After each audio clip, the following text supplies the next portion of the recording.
زي ما انتم شايفين سيبنا الكافيهات اللي تحت دي كلها بالمينيمم شارج والقصه بتاعتهم دي كلها، سيبك منهم خالص وتعالى هنا لحد ما تلاقي اخر كافيهين موجودين في دهب. هنقعد في واحد منهم، خلينا نشوف القعده هنا كويسه ولا لا، وهننزل الميه وكمان هندفع كام. انا بعشق البحر زيك يا حبيبي حنون، وساعات زيك مجنون ومهاجر ومسافر، وساعات زيك حيران، وساعات زيك زعلان، وساعات مليان بالصبر. انا بعشق البحر. سيبنا الزحمه تحت والدوشه والكافيهات اللي محدده مينيمم شارج والقصه دي كلها ووجع الدماغ ده كله، وجينا لانضف واهم جزء موجود في دهب هنا، وهو منطقه الكافيهات اللي احنا موجودين فيها ديت. احنا موجودين في الكافيه اللي قبل الاخير غالبا، يعني اللي بعد ما بتخلص الممشى ومنطقه العسله بتبدا تلاقيه. المكان زي ما انتم شايفين بتبدا تيجي تقعد، عايز تشرب حاجه طبعا بتجيبها، عايز تاكل حاجه وعندهم برده كل حاجه، معاك لابتوب محتاج انك تقعد تشوف الشغل بتاعك، والاهم من ده كله طبعا انك بتستمتع بالفيو اللي جنبنا ده. كمان هتحتاج تنزل الميه، مش هتحتاج تخرج خارج البلد خالص، لان الوصول للمكان بيكون بالتمشيه على رجلين. بتيجي هنا اي احتياجات انت تحتاجها خاصه بالسنوركلينج او اي حاجه بتبدا تاخدها منهم لانهم بيوفروها ليك، وبتبدا تنزل الميه تستمتع بالروقان دوت بعيد عن الصخب والزحمه والدوشه اللي بتكون موجوده تحت. فالمكان فعلا هنا رايق جدا جدا وهيعجبكم لما تيجوا تجربوه. الصوره والمنظر هنا بنتكلم عن منظر خيالي، بالذات الجزء الكيرف اللي ورانا اللي دايما بنقول لكم عليه ده، اللي فيه منطقه الجبال ببقيه دهب يعني، والبحر وتداخل الميكس اللي ما بين الكلام ده كله، مجموعه القوارب المرميه هناك اللي مخليه المشهد سينمائي بالدرجه الاولى. كمان هنا داخل المكان في مجموعه شезлونجات بتقدر ان انت تقعد عليها لو انت حابب، يعني بحيث انك تمدد او تاخد حمام شمس وكده. لكن طبعا بالنسبه لي الافضل هو الترابيزه، بحيث انك بتبقى قاعد في المكان اللي اشبه بالبلكونه ده اللي طبعا مشهوره بيه دهب، وبتبقى قاعد شايف الميه جنبك، مش جنبك، هي تحتيك او تحت رجلك فعلا يعني.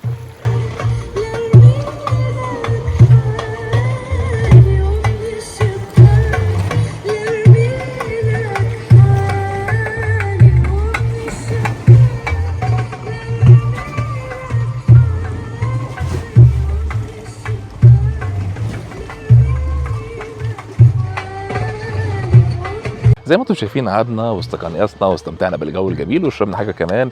جه الوقت ان احنا نبدا ننزل تحت الميه ونصور لكم هل فعلا الجو تحت يستاهل والنزول في الميه جامد كده زي القعده هنا ولا لا. بجانب معدات التصوير كمان حاجه من الحاجات المهمه جدا عشان ننزل الميه هنا، وهو الماسك ده اللي بقاله معانا فتره كبيره، يعني اللي مفترض ان هو فول ماسك او ماسك كامل، يعني بيكون فيه المكان ده اللي تقدر ان انت تتنفس منه وبيركب كده.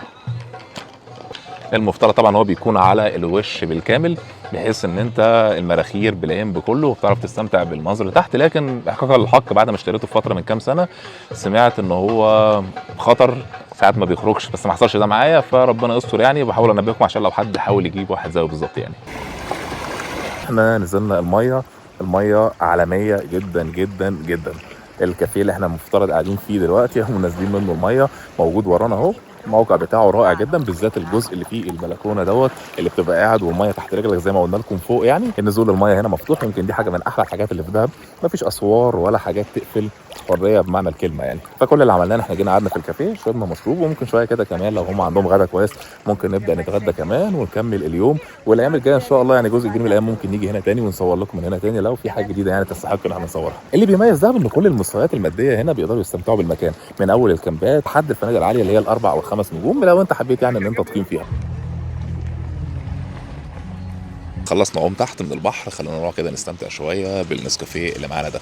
الميه تحت اكتر من رائعه وجميله جدا. المفترض ان الكافيه اللي احنا قاعدين فيه دوت هو طبعا جزء من فندق هنا اسمه مون لايت، واحد من الفنادق اللي موجوده على البحر مباشر، علشان احنا خلاص اخر اليوم يعني. فكتجربه وكقعاد الموضوع اكتر من رائع. الاسم بتاعه زي ما قلنا لكم مون لايت، موجود هنا، بتيجي تقدر تشرب اللي انت عايزه وتنزل الميه. كمان اللي عرفته ان هم عندهم غرف بيكون سعرها حاليا في المتوسط 2000 ونص، دي اللي بتطل على البحر. طبعا في اسعار ثانيه للحاجات اللي ما بتطلش على البحر.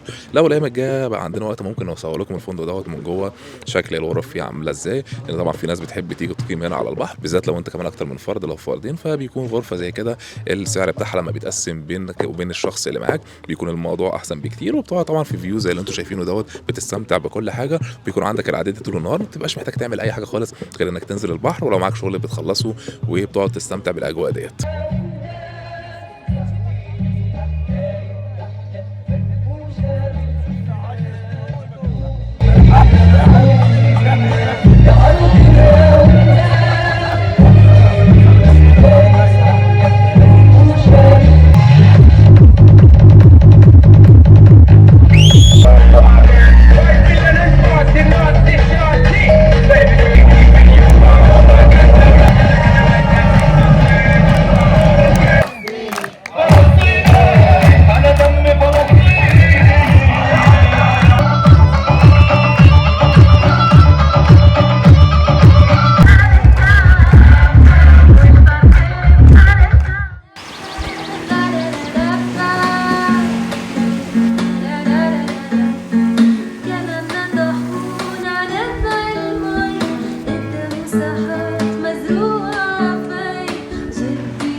لما تصحى الصبح بدري اكتر انشطه هتشوفها هنا، بالذات ان الصبح بيبقى فيه هوا شديد يعني وموج وكده، هو الكايت سيرفنج اللي موجود ورانا دوت.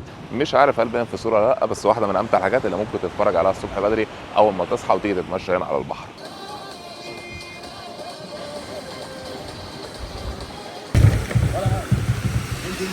دي بتعتبر افضل تجربه ممكن تعملها هنا يعني كرياضات مائيه، وهي جار القارب اللي قدامكم دوت، اللي طبعا بيشتغل بالتجديد مش بموتور او بحاجه. يعني الموضوع بيكون ممتع جدا والتحكم فيه مش صعب، الموضوع كله معتمد على التوازن ما بين حركه ظهرك بدماغك وايديك الاثنين، بتعرف ان انت توجه اذا كان يمين او شمال.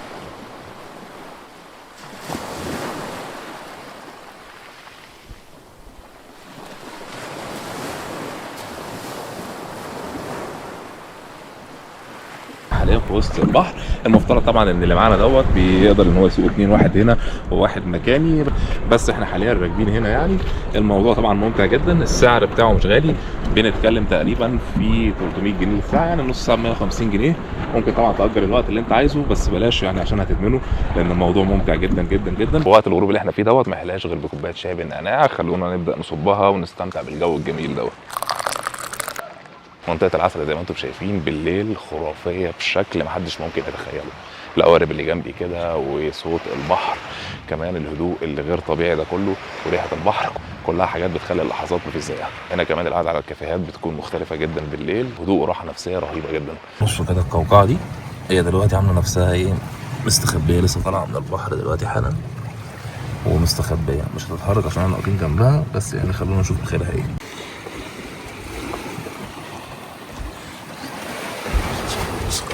قفشناها بتتحرك اهي.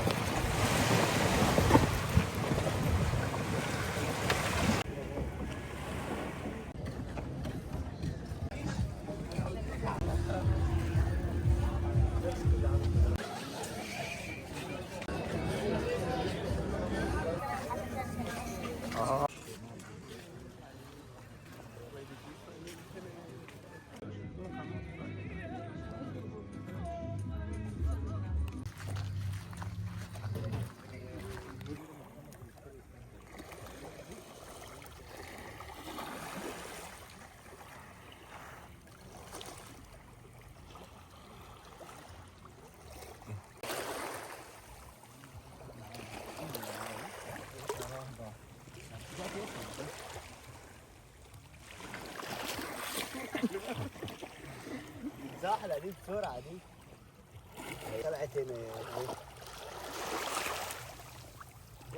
شوية كابوريا كده على شوية سردين، هي لسه موجودة خلي بالك هنا، هي بتمسك في الصخر كده.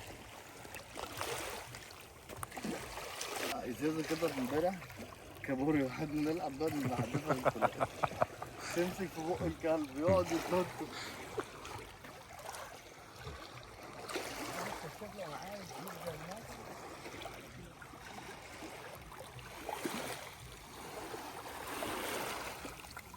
انا سايب الكوبايه